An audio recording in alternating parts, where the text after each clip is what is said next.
Hello my lovely bookish people and welcome back. So I don't know if you know, but a few days ago they announced the shortlist for the 2026 Women's Prize for Fiction, and I've been out and I've bought the shortlist.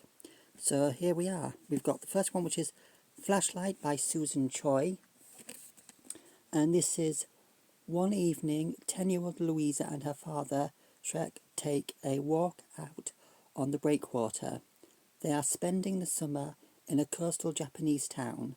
Hours later, Louisa wakes on the beach, soaked to the skin. Her father is missing, presumably drowned. This sudden event shatters their small family as Louisa and her American mother return to the US. Shrek's disappearance reverberates across time and space, and the mystery of what really happened that night slowly unravels. So that's Flashlight by Susan Choi. The next one is Heart of the Lover by Lily King. This is also Waterstone's Book of the Month. And this one is: our narrator understands good love stories, but her greatest love story, the one she lived, never followed the rules. She was in her senior year at college when star students Sam and Yash swept into her intoxicating world of academic fervour, rapid-fire banter, and raucous card games. Their lives quickly intertwined with friendships, but also with unpredictable passions and the limitations of first love. Decades later, she is a successful writer, living comfortably with a life with her husband and children, when a surprise visit brings the past crashing into the present, forcing her to confront the deceptions of her youth.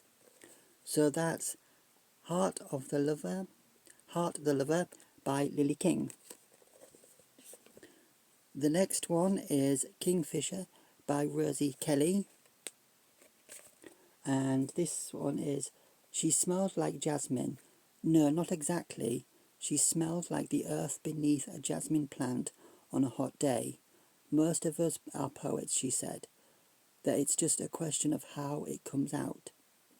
When a creative writing academic becomes infatuated with his colleague, the poet, it is not long before his feelings begin to threaten his relationship with his partner, Michael.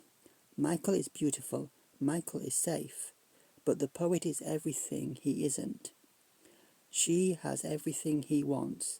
While he writes about steel and sex, she dreams about the movements of swallows. While he tends to his budding career, she writes from her big white house in the woods. As he slips between his old life and this new one, his fixation grows into something more powerful. The poet, his kingfisher, is his sole focus. He is hypnotized.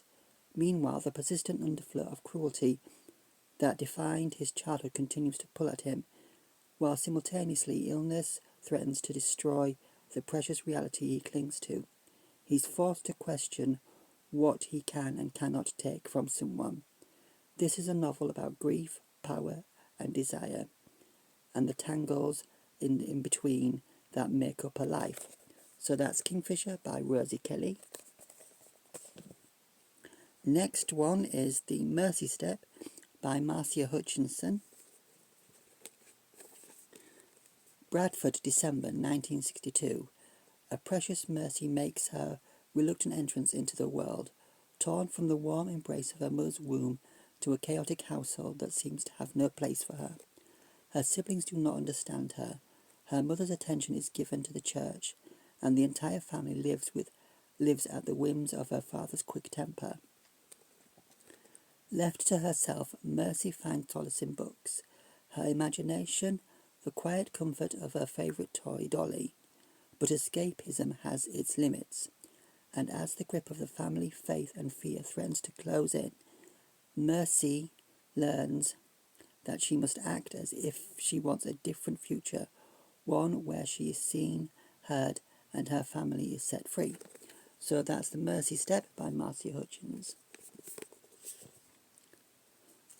Quick sip of juice. Lovely. The next one is Dominion by Addie E. Kitchens. Sorry. To the woman he gave a womb, and to the man he gave dominion. That's what I teach my boys, because that's what the living word says. In the town of Dominion, Mississippi, Reverend Saba Winfrey Jr. is more than a preacher. From his pulpit at the Seven Seals Missionary Baptist Church to the airwaves of his local radio station, he exerts influence over every aspect of society. At his side is his wife Priscilla, who types up his sermons and raises their 5 sons, favouring the youngest, Wonder Boy. Handsome and adored, Wonder Boy is destined to carry on his father's legacy, but after a violent altercation with a stranger, Wonder Boy's actions send shockwaves through the community. Told through the perspective of the woman who loves these 2 men, this memorization of good, troubled love illuminates the perversive sin of the patriarch and the bargains women strike to survive them. A vivid and unforgettable story that exalts the beauty and strength of black womanhood. Dominion is the incandescent debut from one of America's most exciting writers. So that's Dominion by Eddie E. Kitchens. And lastly is The Correspondent by Virginia Evans.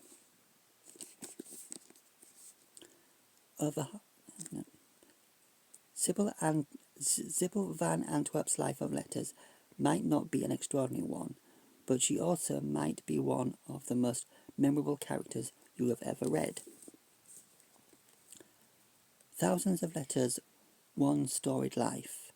Every morning at around 10:30, Sybil Van Antwerp sits down to write letters.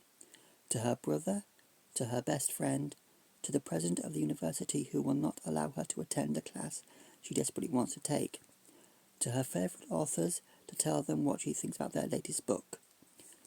Because at 73, Sybil used her correspondence, full of sharp humour and hard-earned wisdom, to make sense of the world. But beyond the pages, she has spent the last 30 years keeping the people who love her at arm's length, until letters from someone she had put out of her mind lands on her doorstep, forcing her to reckon with her past. For Sybil is about to learn that it's never too late to write a few postscripts. So that is The Correspondent by Virginia Evans, and this actually is told in letters, which I love. So these are the 6 shortlist books for the Women's Prize of 2026. If you've read any, please let me know in the comments what you think, and when I've read them I'll also post a video, and I'll also predict which one I think might actually win. But let's see if I turn out to be right. Bye. If you like this video, please like and subscribe, and bye for now.